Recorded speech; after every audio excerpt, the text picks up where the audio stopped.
नमस्कार। मैं पुष्पा पांडे रांची झारखंड से बोल रही हूँ।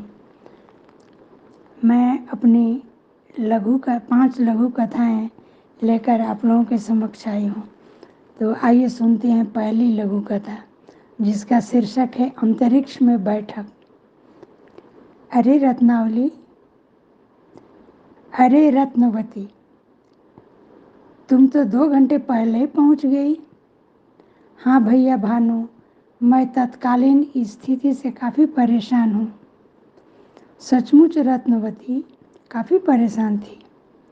उसके शरीर पर जगह जगह दरारें पड़ गई थी। इतनी तपन मानो भाप निकल रहा हो।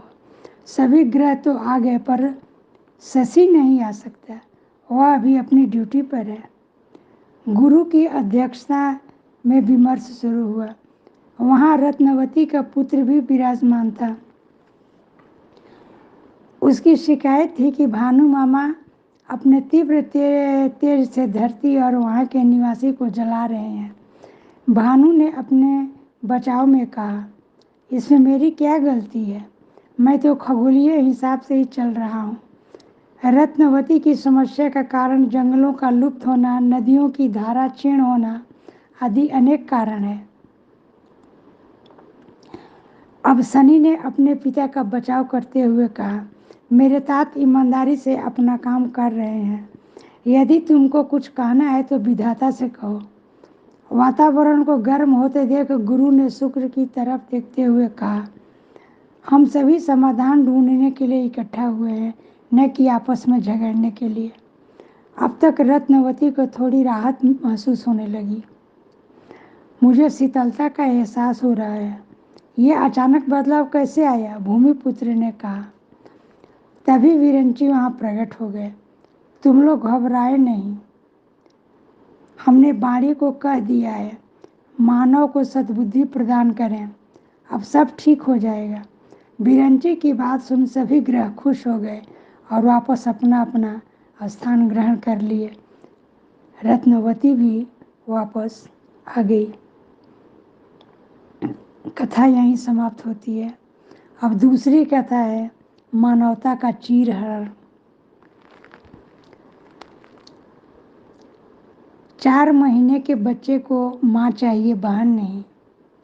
बच्चा दिन भर रोता रहता था। पड़ोसियों की सलाह पर बुधवारी बच्चे को लेकर ईंट की भट्ठी पर काम करने जाने लगी।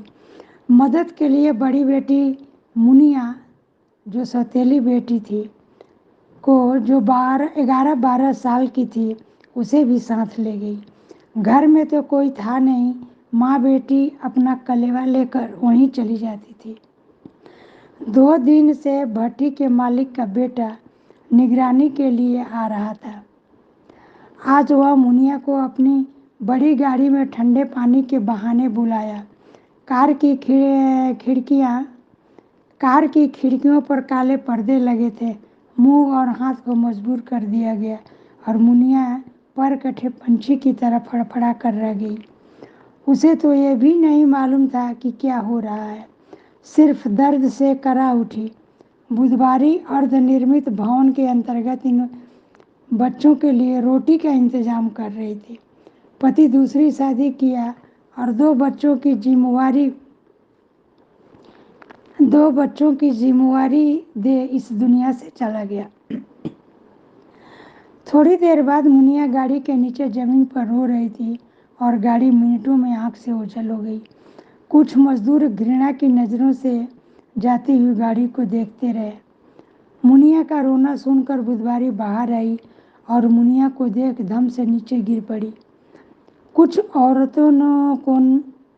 औरतों को आंखें नम जरूर थी, पर लव खामोश थे। मर्दों का खून खौल उठा, लेकिन मजबूरी उबाल को रोकने में कामयाब हो गई।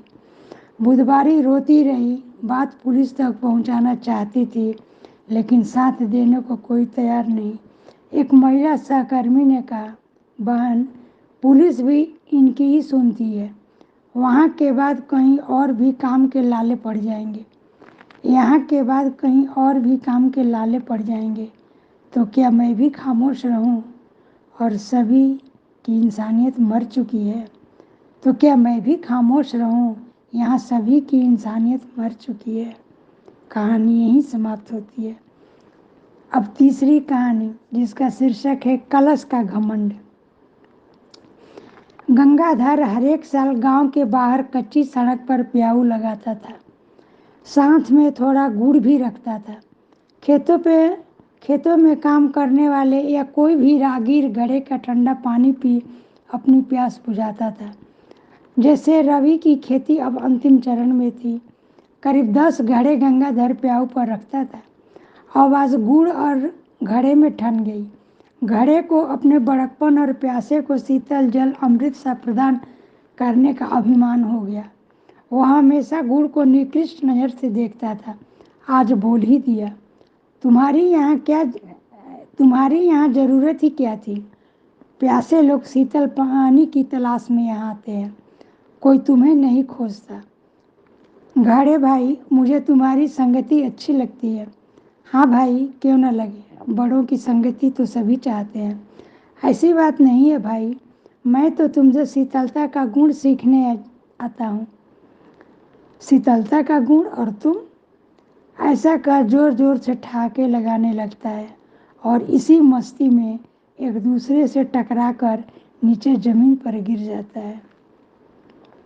कहानी समाप्त होती है। अब अगली कहानी है जिसका शीर्षक है कथा की महिला मंडली। तो आइए सुनते हैं लघु कथा महिला मंडली। आज किट्टी पार्टी सोनल के घर में थी। नए सदस्य के आगमन से किट्टी पार्टी में कुछ नयापन आ गया है। तंबोला का खेल शुरू हुआ था। सोनल मेहमानों के लिए नींबू का शरबत बना लाई। शरबत देखकर नई सदस्य रानी ने कहा, अरे सोनल, आम का मौसम है और आपने नींबू का शरबत बनाया। मैंगो शेक बनाती तो मज़ा आ जाता। सोनल खामोश रही। तभी अनीता ने कहा, जो उसकी पड़ोसन भी थी, अरे रानी जी, गर्मियों में आम से ज़्यादा फायदेमंद नींबू है और नींबू भी बाज़ार में उपलब्ध है। सभी महिलाओं को